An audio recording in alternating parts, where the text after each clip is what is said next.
All right, y'all, welcome back to the Rooted series. This is part 3. Thank you all for tuning in. Please be sure to like, subscribe, and share with those who you think could benefit from this knowledge and information. I wanted to share a quote. I think I'm going to start incorporating quotations from wonderful foundational Black Americans into the coming portions of this series just to keep us encouraged, focused, and all the things. This quote really struck me a few months ago when I read it because I felt as though it convicted me. Here I am trying to share and kind of just advocate for my people and our contributions to this particular field that I've devoted my life to. And I'm like, well, why am I really doing this? And I had to sit back and kind of self-examine, and I realized, and I thank, the Most High for that revelation that, no, I'm doing this for the purposes of informing and being a light to my people, to encourage, to edify, to uplift, and to inform, you know. And whoever is able to be empowered by that, great, or whatever record that's able to set straight, great. I'm not looking for the white gaze. I'm not looking for validation from anyone outside of us.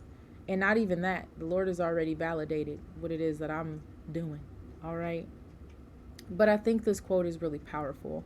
So I'm going to read it by Chloe Woodford, otherwise known as Toni Morrison.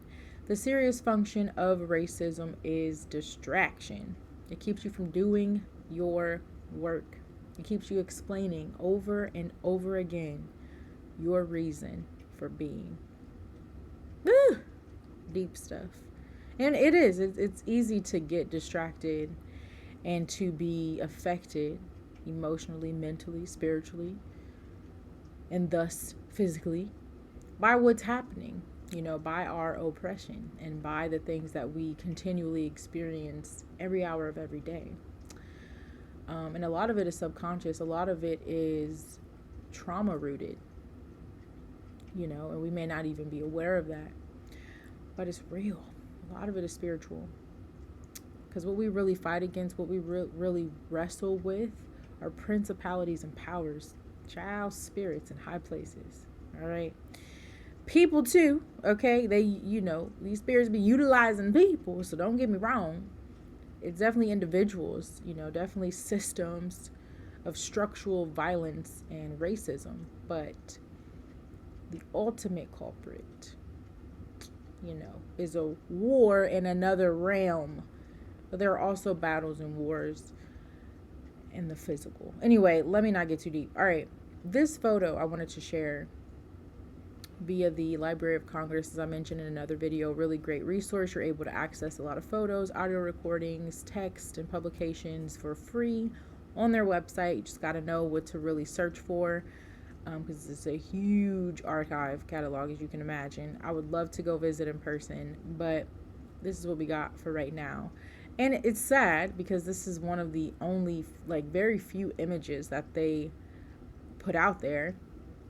When I know there are many, many, many, many more.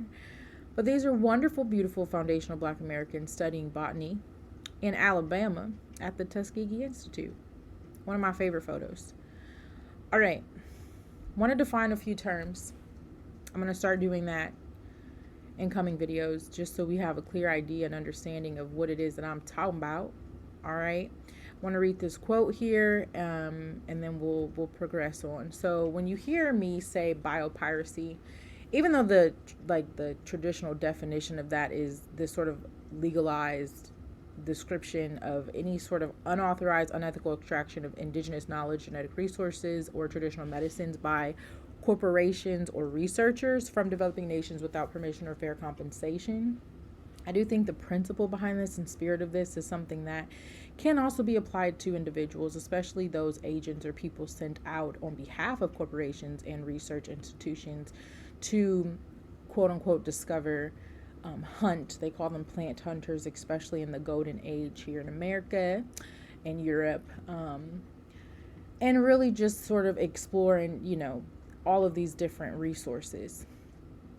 Ethnomedicine, when I mentioned that, or ethno-botanical, is the study of traditional medical knowledge, beliefs, and practices used by ethnic groups to treat or prevent diseases, often relying on plant-based remedies passed down through generations.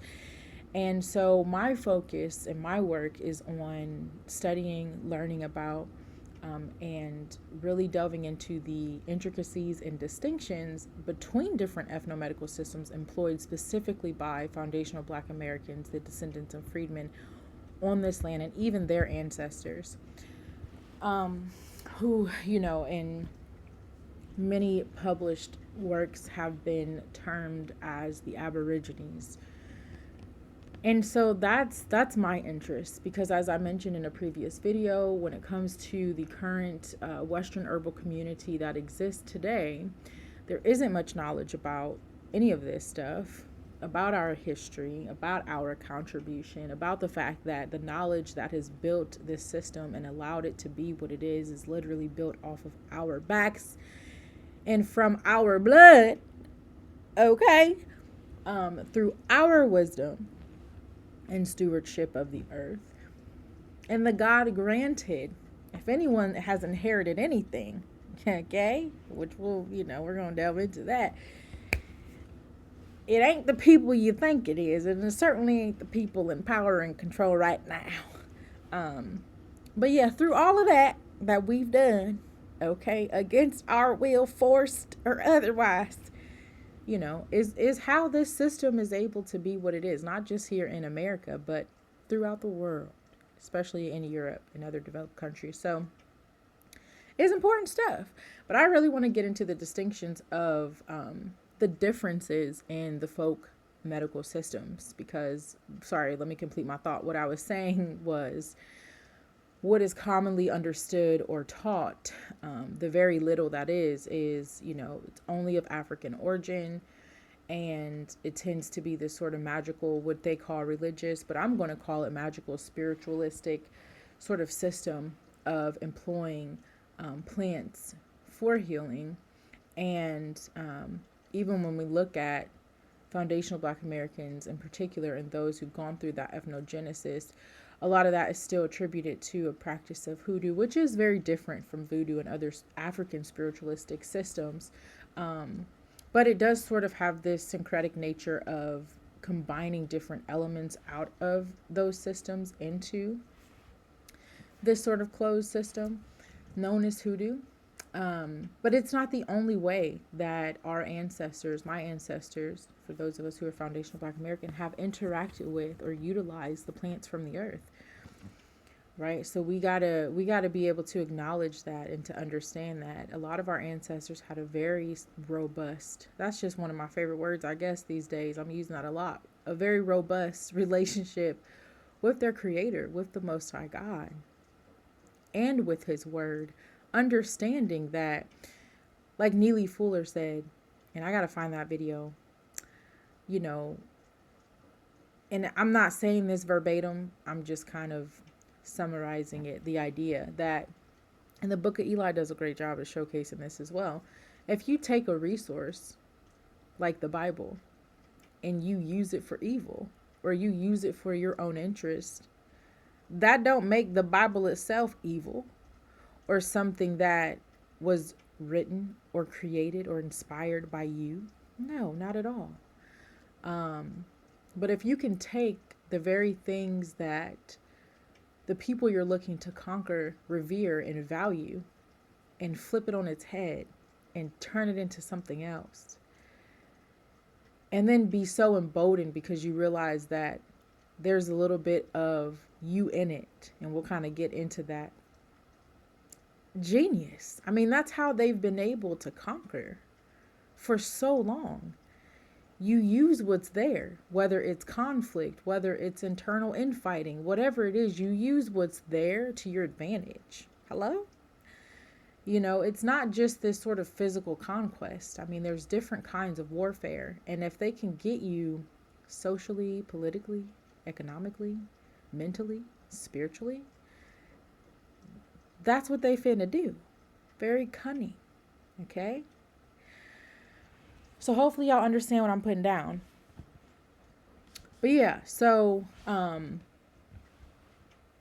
I think it's important for us to not just throw this thing away that really is very integral to our own history just because it's been abused and misused for so long. And I know there's a lot of trauma attached to that for our people. But even the word itself says that the traditions of men, have made his word vain, null and void. And the word itself makes distinction between man's religion as opposed to the Most High's truth. And so when you actually open the book and start to read for yourself and pray and seek and ask for understanding and guidance, you'll start to see that. You'll start to uncover that, But it's important that we acknowledge that the existence of that particular ethnomedicine within our people attached to that form of spirituality, if you want to call it that.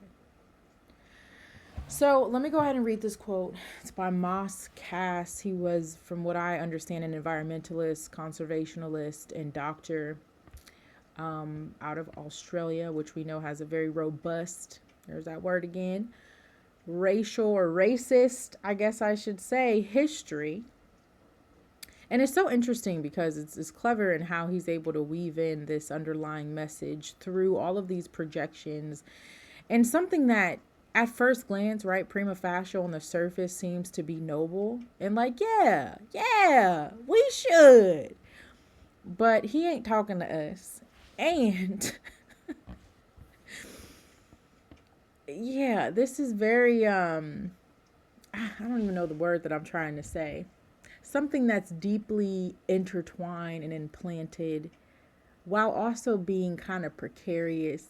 But that's not the right word because I'm meaning like devious almost, sadistic almost. Anyway, let's read it. So, we rich nations, for that is what we are, have an obligation not only to the poor nations, but to all the grandchildren of the world. Oh, they care about all the grandbabies, rich and poor. We have not inherited this earth from our parents to do with it what we will. We've borrowed it from our children, and we must be careful to use it in their interest as well as our own. Anyone who fails to recognize the basic validity of the proposition put in different ways by increasing numbers of writers from Mathis to the Club of Rome, letting you know who he talking to right there, okay, Europeans, is either ignorant, a fool, or evil. That's a crazy projection. Crazy. So yeah, he's not talking about all of us, okay? He's talking about him, his posterity, and the few other people, the world's minority. This belief that they haven't inherited anything. No, you've stolen it. You've taken it through violent conquest. And that was something that was a curse to you to have to do, to be able to get anything. And we'll go into that, the descendants of Edom. And he letting you know, this is how their wealth is passed on. This is how the changing of the guard goes from generation to generation. They're very careful to remember, right, what they've stolen, not just for themselves, but their children and their children's children. And they must be careful to use it for their interest, He's saying the children, but really their interest and their interest, his own, right? So yeah, interesting quotation, I think. Because yeah, if you are ignorant, if you are a fool, you would see this and just think, wow, what a noble person. I mean, he cares about our nations and our world and our children and our people. No, honey. All right. I did want to define some of the epithets what the scripture considers or calls bywords, used to describe what we now call foundational Black American. And I remember my mother and like my grandparents like never liking that term and always feeling like it was so inaccurate to describe who we are, because when I go back in my family history, especially on my mother's side, like there's a lot of native stuff. Not a lot. I don't know that there's a lot, but there's some for sure. and no African origin kind of stuff, like back to the mid 1800s. I'm still doing work to go back further than that. On my father's side, I know that some of my aunts have lineage that comes from, that sort of Negro land area in Africa, which was where a lot of the slaves were sold during transatlantic slavery. So I know some of our ancestors are from Africa, were brought over here. And I also know, in a conversation I had recently with my father, that some were also native out of Tennessee, Arkansas, and Mississippi. All right. Excuse me. So, lots of words that were used to describe our people through the golden ages up to the technological age of now, from natives and aborigines or even Indian. And a lot of those texts and publications from the early 16th century, even before that, those described as being dark, those described as being, different variations of brown, copper color, tawny, were, considered the natives and the aborigines or the Indians. And we'll kind of go in some of the resources and see those descriptions. And then that's evolved, to black, to Negro, and different variations of that. I didn't want to put the other terms and the harshness of those terms on the screen, but you get what I'm saying. And then eventually colored, and then, African American up through to foundational Black American, which I think does a much more accurate, better job at defining who we are specifically as an ethnic group. All right, so wanted to go through that. How much time I got? Oh, Lord. I only got 13 minutes, y'all. Lord, I'm going to have to find a different software because this is crazy. But I wanted to, again, I'm always going to be looking to, and some people may have issue with this, some people may not. That ain't my problem. Listen, it's 45 plus million of us. It's not a group. It's not a religion. It is not an organization. We are varied in our belief systems and all the variations that come with being a human being. And so where some people may be beholden to things that are not scriptural at all, and they may take issue with this, that's their business. That's their prerogative. All right. But I believe that we are descendants of Jacob and that our bloodline, goes back beyond and further. And it's going to become, you're going to see here more and more, it's going to become very important as we continue to make distinction in who we are, to start acknowledging a lot of that prehistory. Yes, it's great to honor and to pay homage and to appreciate our legacy and our history here on this land. Very important, very beautiful. But there's more. But wait, there's more. And I understand the significance and the reasons why we do that, like I said, very important. But I believe this is my work. And so this is what I'm going to focus on. Anyway, all right. So I wanted to talk to you that byword, right? Or epithet, the mention of that, and why it is that we seem to be a people who are given a name as opposed to knowing our name and who we are. And, you call yourself what you can, which is a lot of power in that, depending on the political, economical sort of system that's in place at the time with the land that you're in, abiding by like the rules that govern you.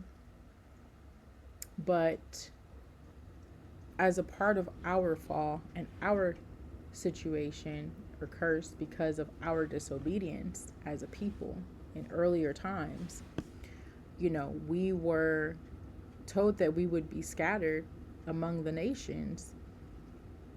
And where the Father would lead us, there we would be an astonishment, a proverb, and a byword. All three different things. So I kind of want to break down those things. So yeah, this is an interesting precept. I love the Blue Letter Bible. I think I mentioned this in another video. Did I, y'all? Where I like to go into, I think so, the Blue Letter Bible lexicon, just to define terms in context of the scriptures that, utilize them.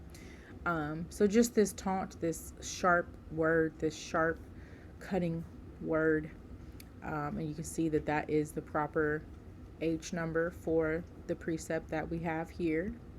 and some of the other precepts to align with that, because that's how we read the word, here a little, there a little, line upon line, precept upon precept.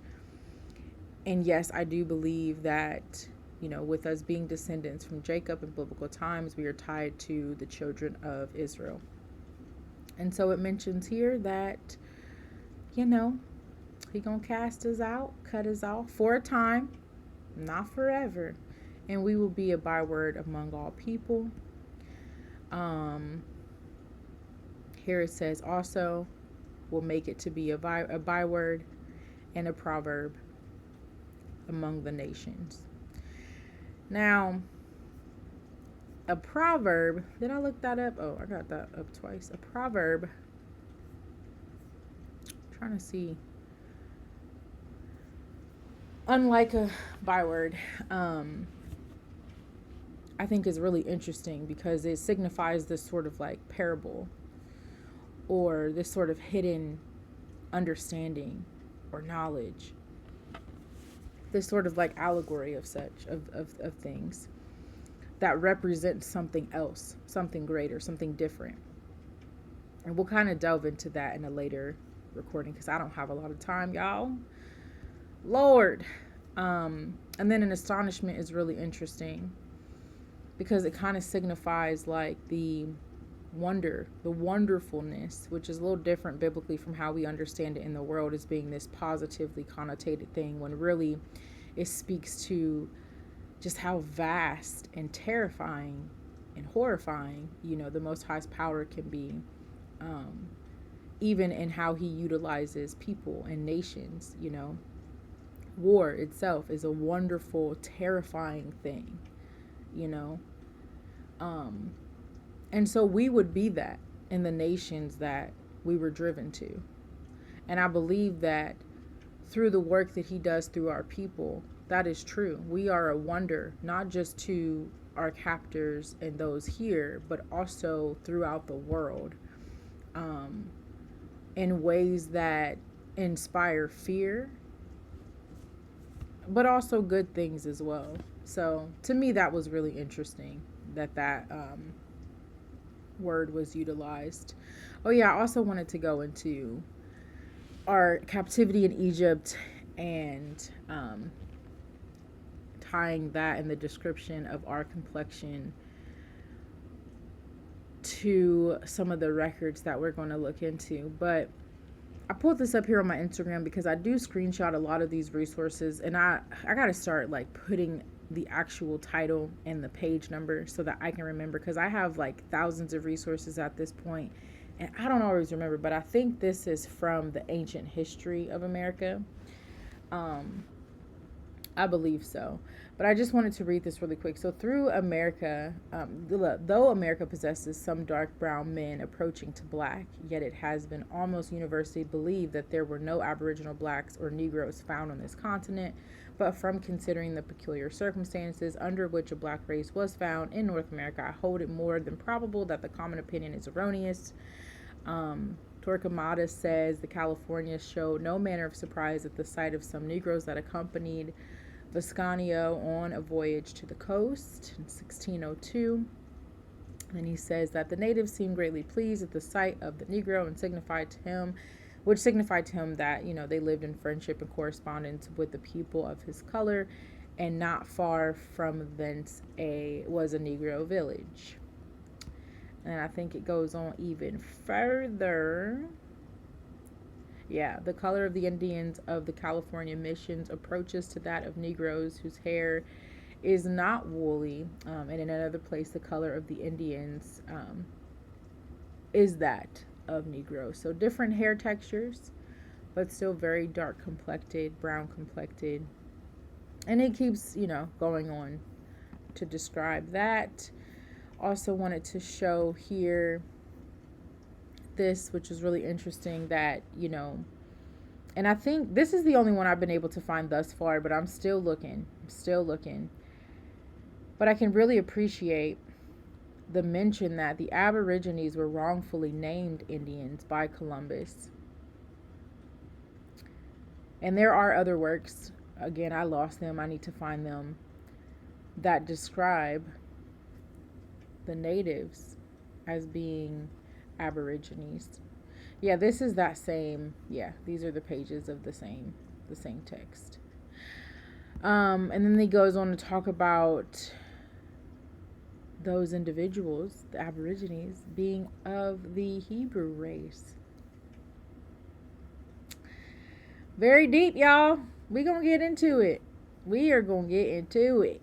The lost tribes of Israel. Yeah. Yeah.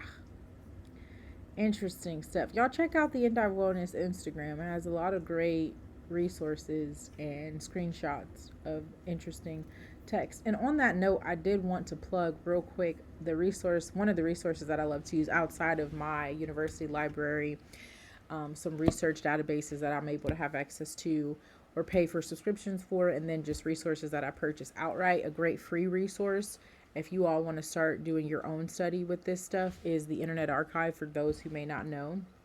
Again, just a matter of knowing what to search for. But I love that you can filter by year, and it goes back far. I've even seen some instances where it goes back to the 1200s. So these are my favorites right now that I'm loving. As you can see, a ton.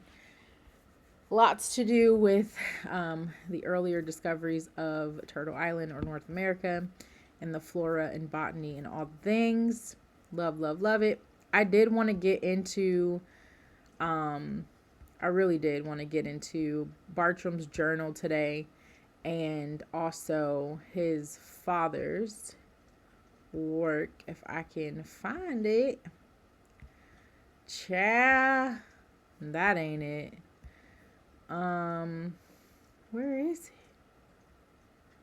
And I wanted to get into this source, Plants and Human Conflict, by Iran Pechersky.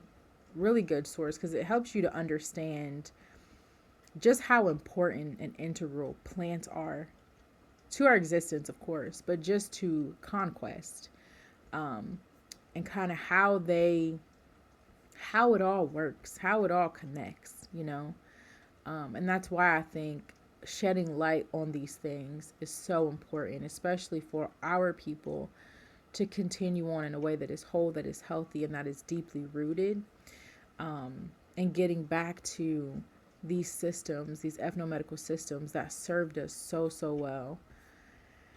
And I wanted to go into that original resource that I mentioned before too. I'm going to find, a different software that will allow me to record for a longer time. There was one point in time in the Biblical History of Medicine and Disease series, I was able to record videos over an hour with this same website, Vimeo. But they've changed it. I don't know if they're looking for you to purchase a subscription or what. I don't know. But yeah, I'm sorry, y'all. I really couldn't get as deep as I wanted to in this particular video, but there will be, many more parts to this series, and it'll be more focused and not all over the place. But there's just so much. There's so much. And I want to try to lay the groundwork so we can build upon that, But again, thank you all for tuning in. Please be sure to like, comment, subscribe, and share, and be blessed.